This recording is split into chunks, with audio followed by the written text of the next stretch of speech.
Marketing mix. Now you must take all the lessons you learned about the customer, market, competition and distribution channels and decide on a marketing mix. Consider the 4 P's: product, place, promotion and price.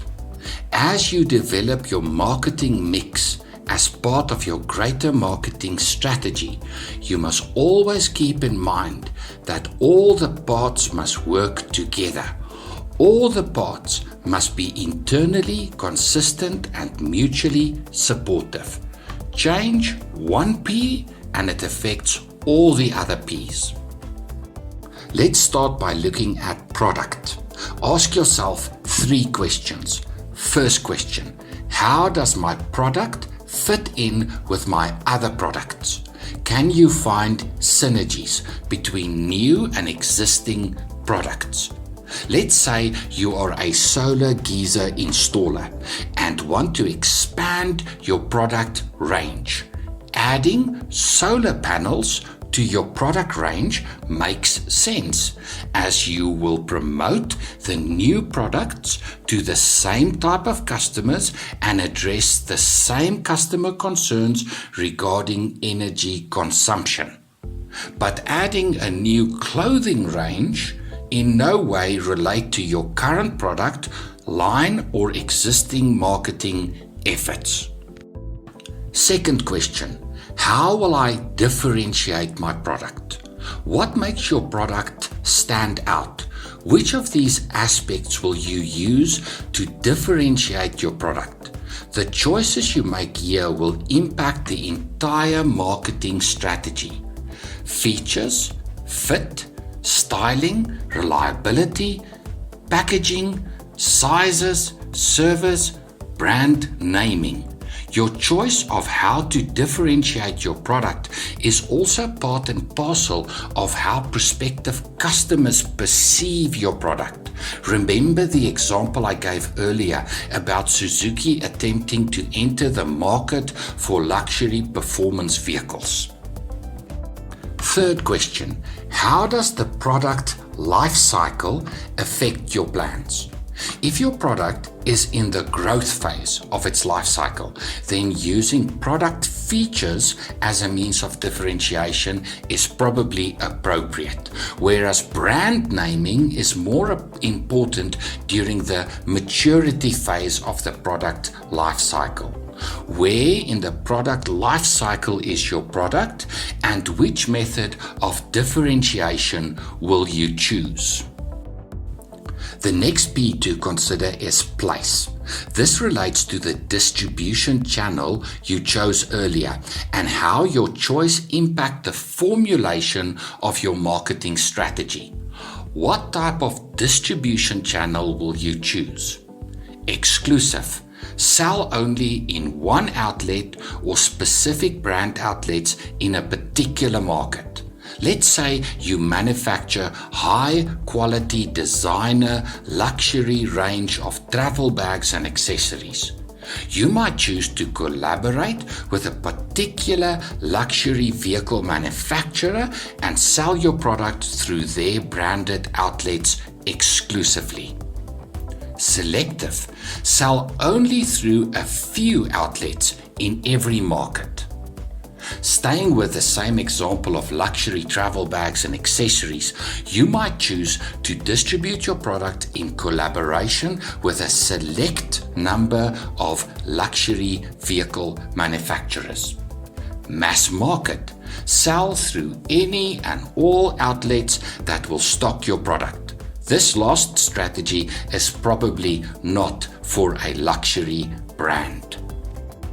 Other factors may also impact your choice of distribution channel. Product complexity. How much technical skill is required to understand the individual customer need to provide an appropriate solution? If you sell a mass market product like stationery, very little skill is required at the point of sale. In contrast, if you promote accounting software to businesses, you need salespeople with applicable skills. need for control. How far removed can you be from the eventual customer experience? Intermediation may potentially promise greater access to prospective customers, but means that you have less control over how your product is sold. Potential profit margins. How many patties are there in this hamburger? Intermediation costs money. How much of your profits are you giving away to intermediaries? And is this sustainable? The next P to consider is promotion. This relates to all the advertising and selling efforts of your marketing plan. Here it becomes very important that you set goals, and more specifically that you zone in on what you want the customer to do. Think back on the buying process we discussed earlier. What is it that you want to accomplish at each step of the buying process? Awareness and information search.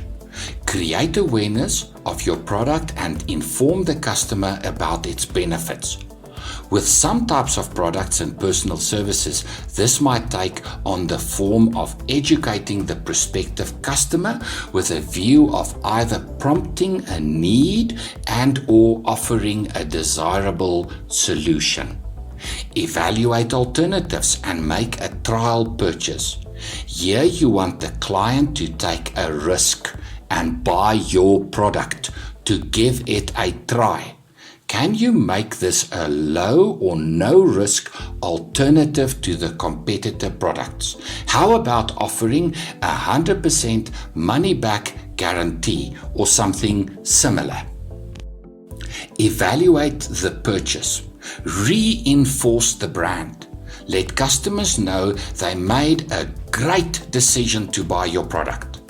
As a customer, they now belong to a select group of people. Now that you've set clear goals around what behavior you want to elicit from the prospective customer at each stage of the buying process, you are ready to decide on what promotional strategy you will deploy.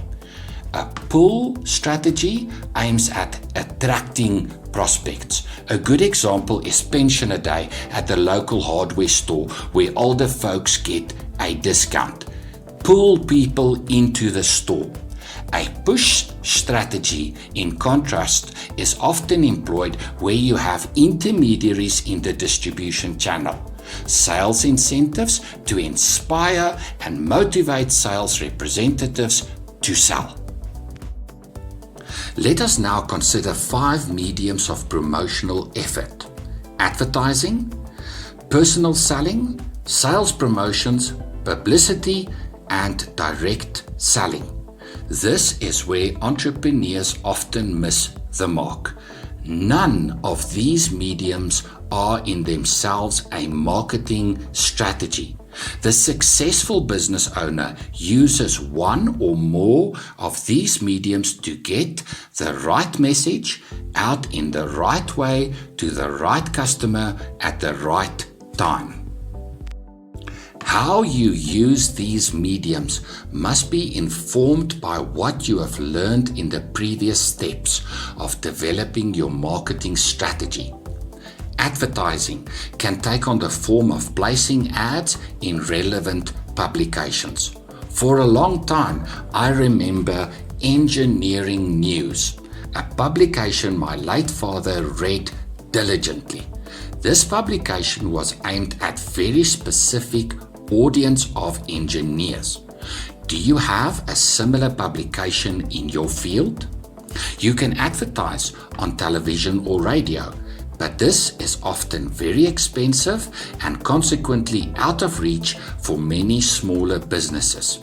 Local radio stations might represent a viable option.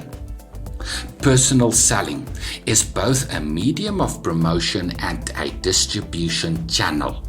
Building a team of sales professionals for your business is hard to do, but certain types of products require face-to-face interaction with the customer. more so if the product requires some type of in-depth expertise to analyze the customer needs and present a complex solution. Sales promotion may be directed at the customer or at the distribution channel. Buy one, get one free is a common sales promotion aimed at customers. Salespeople incentives or competitions is a means of promotion directed at the distribution channel and can be very successful. Publicity is a great way of creating awareness about your product with the right audience. Sponsoring a local golf day is an opportunity not only to get your brand out in the marketplace, but also an opportunity to build relationships with the type of people who can buy or endorse your product. Promoting products online is an example of direct selling. The internet offers an opportunity to sell your product directly to the customer. It has become commonplace for businesses to have an online store. Certain types of products sell very well this way. At first, customers were wary of buying online, but recently this way of buying products are becoming increasingly common for a wide range of product types. Be careful not to become so enamored by a medium of promotion that you forget to align your promotional activities to your larger marketing strategy. I have found some entrepreneurs who become so engrossed in the technology and attraction of social media that they clean forget to implement the lessons learned in the process of crafting their marketing strategy. Now we come to the last P, price. This is a tough one to get a handle on. Everybody wants to maximize profits on their product, but what will the market pay? Let's look at 8 pricing methods that you can consider. Cost plus. This simple method of determining your price works by adding a margin to your costs. This is not a good way of determining your price, since it's totally one-sided. It does not take the market into account at all, but it can work for certain types of businesses. Subcontractors in the building trade might use this method. Perceived value. This method aims at a price that offers the client value. A solar equipment installer might be able to demonstrate the potential energy savings that the client will gain from using the product. The client might be persuaded that the product will in the medium term pay for itself. Skimming. When electric-only vehicles were first introduced, Tesla demanded high prices, and the rich and famous enjoyed the novelty and exclusivity of owning an electric vehicle. The company used this early-stage sales revenue for research and development. As the product moved from the introduction phase in the product life cycle to the growth phase, prices reduced and the product gained popular acceptance.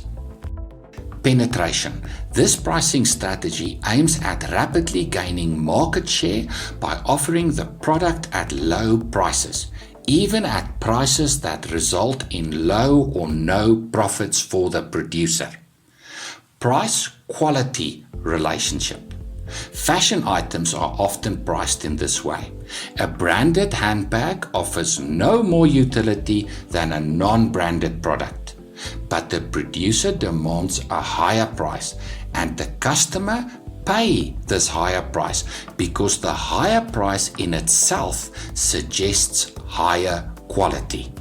Meet the competition. This pricing strategy may be used for a highly commoditized product and/or for a product at the end of the maturity phase of the product life cycle. The idea is to beat the competitor's price provided the producer can still make a profit.